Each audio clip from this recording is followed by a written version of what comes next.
इतिहास गवाह है कि झूठ को अगर 100 बार दोहराया जाए तो वो सच बन जाता है। पिछले 111 सालों से आप और मैं यही सुनते आ रहे हैं। टाइटैनिक एक आइसबर्ग से टकराया और डूब गया। बस इतनी सी कहानी।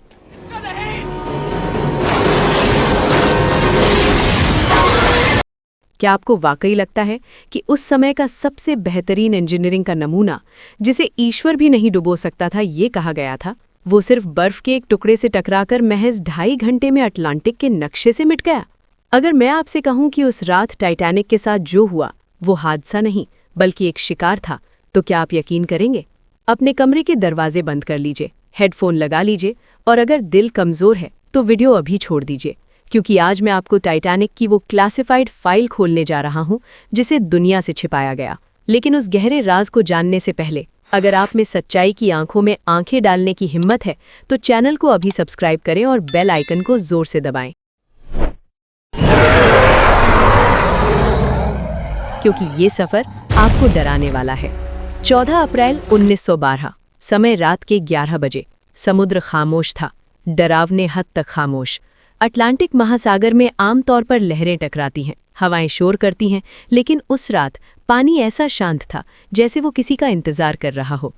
टाइटैनिक के डेक पर लोग शैंपेन पी रहे थे, जश्न मना रहे थे, लेकिन जहाज के सबसे निचले हिस्से में बॉयलर रूम में काम करने वाले मजदूरों को कुछ और ही महसूस हो रहा था। वहाँ एक मजदूर था, थॉमस।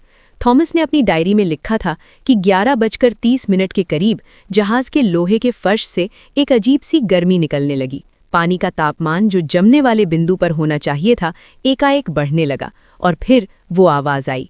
वो कोई मशीन की आवाज़ नहीं थी और ना ही व्हेल मछली की। वो एक गहरी भारी हमिंग साउंड थी जो सीधे इंसान के दिमाग पर असर कर रही थी। ठीक 11:40 पर ऊपर ब्रिज पर खड़े फ्रेडरिक फ्लीट ने अंधेरे में कुछ देखा। हमें बताया गया कि उसने बर्फ का पहाड़ देखा।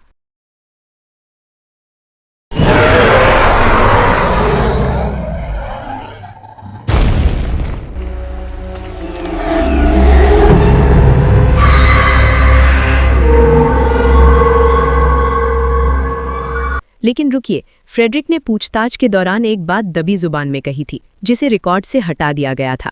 उसने कहा था, वो बर्फ नहीं थी साहब, बर्फ काली नहीं होती और बर्फ सांस नहीं लेती। असल में टाइटैनिक ने अनजाने में एक प्राचीन सीमा को पार कर लिया था। बाइबल में जिस समुद्री राक्षस का जिक्र है, जिसे लेवियाथन कहा जाता है, विनाश का देवता, समुद्र का राजा, टाइटैनिक उसके इलाके में घुस चुका था। वो विशाल काली छाया कोई आइसबर्ग नहीं बल्कि लेवियाथन की सोई हुई पीठ थी।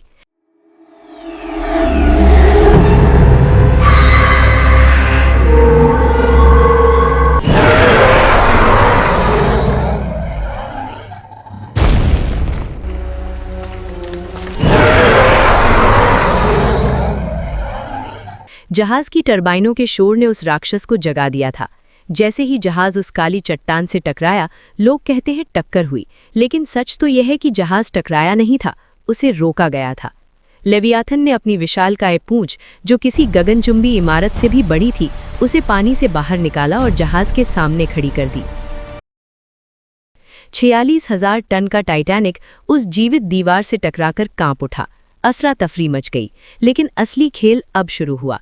लेवियाथन ने जहाज को तुरंत नहीं डुबोया, वो उसके साथ खेल रहा था। पानी के नीचे उस जानवर ने अपनी हजारों साल पुरानी आंखों को खोला, 2 जलती हुई लाल अंगारे जैसी आंखें जो अंधेरे समुद्र में नर्क के दरवाजे जैसी लग रही थी। उसने अपने विशाल टेंटिकल्स, जो मोटे और कांटेदार थे, धीरे धीरे जहाज के चारों तरफ लपेटना शुरू किया।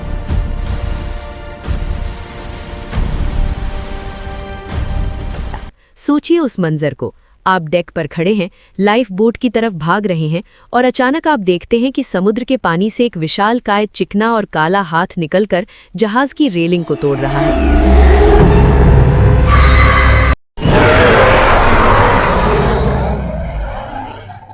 वो स्टील को ऐसे मोड़ रहा था जैसे वो गीला कागज हो। दोस्तों, कहानी में आगे एक ऐसा मोड़ आने वाला है जो आपको सोचने पर मजबूर कर देगा, लेकिन उससे पहले वीडियो को लाइक जरूर कर दे। देखते हैं कितने लोग इस डर का सामना कर पा रहे हैं। जहाज के संगीतकार जो वायलिन बजा रहे थे, वो लोगों को शांत करने के लिए नहीं बजा रहे थे। चश्मदीदों के मुताबिक वो उस राक्षस की मन मोहित करने वाली आवाज को दबाने के लिए बजा रहे थे। लेवियाथन एक ऐसी ध्वनि निकाल रहा था जिससे लोग सुन्न पड़ रहे थे। वो खुद ब खुद रेलिंग की तरफ खींचे चले जा रहे थे। रात के 2 बजे लेवियाथन ने अपना आखिरी हमला किया। उसने जहाज के बीच के हिस्से को अपने जबड़ों में जकड़ लिया। टाइटैनिक के 2 टुकड़े किसी दबाव से नहीं हुए थे, बल्कि उस राक्षस ने उसे काटा था। जैसे ही जहाज टूटा, हजारों लोग ठंडे पानी में गिरे। और अब आता है इस पूरी कहानी का सबसे बड़ा और खौफनाक सवाल। टाइटैनिक के मलबे के पास आज तक 100 साल बाद भी किसी इंसान की हड्डी क्यों नहीं मिली? वैज्ञानिक कहते हैं कि समुद्र का पानी हड्डियों को गला देता है, लेकिन ये झूठ है। उसी गहराई में दूसरे जहाज़ों के मलबे में हड्डियां मिली हैं। तो टाइटैनिक के 1500 लोगों की हड्डियां कहाँ गईं? इसका जवाब सुनिए। लेवियाथन सिर्फ मांस का भूखा नहीं था, वो एक कलेक्टर था। वो आत्माओं और शरीरों का संग्रह करता है। उस रात पानी में गिरने वाले लोग डूबे नहीं थे। लेवियाथन ने पानी के नीचे एक भंवर बनाया। उस भंवर ने एक वैक्यूम क्लीनर की तरह हर एक डूबते हुए इंसान, हर एक लाश को खींच लिया। वो उन शरीरों को खाया नहीं, बल्कि उन्हें अपने साथ समुद्र के पाताल लोग, जिसे दी अबिस कहते हैं, वहां ले गया।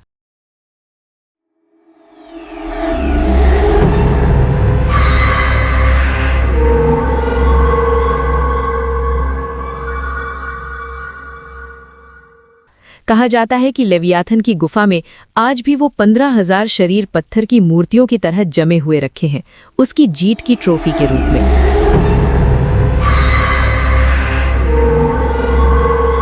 सुबह जब रेस्क्यू शिप कारपेथिया वहां पहुंचा तो उन्हें सिर्फ खाली लाइफ बोट्स और कुछ तैरते हुए लकड़ी के टुकड़े मिले। लेवियाथन वहां से जा चुका था, लेकिन जाते जाते उसने एक निशान छोड़ा था। एक लाइफ बोट पर एक बड़े पंजे का निशान था, जिसे बाद में पेंट करके छिपा दिया गया। दोस्तों, जो लोग बच गए उनमें से कई पागल हो गए। एक महिला यात्री ने अपनी मौत से पहले बताया था कि मैंने समुद्र के नीचे से आती हुई एक हंसी सुनी थी। वो हमें देख रहा था और वो मुस्कुरा रहा था। आज भी जब वैज्ञानिक पनडुब्बियों में बैठकर टाइटैनिक का मलबा देखने जाते हैं तो उन्हें सोनार पर अजीबोगरीब परछाइयां दिखाई देती हैं। कई बार कैमरा अचानक बंद हो जाता है, कई बार सबमरीन को किसी अज्ञात शक्ति का धक्का लगता है।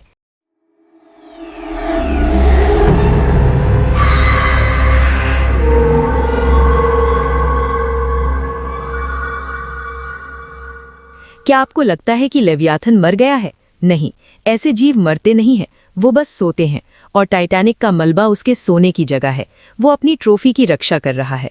अब मैं आपसे पूछता हूँ, अगर आपको मौका मिले टाइटैनिक का मलबा देखने जाने का, तो क्या आप जाओगे?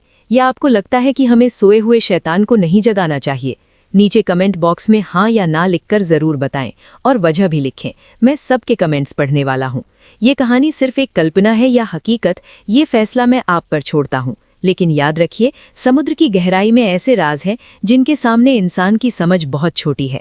अगर इस वीडियो ने आपके रोंगटे खड़े कर दिए हैं तो इसे अपने दोस्तों और परिवार के साथ शेयर करें, उन्हें भी डराएं।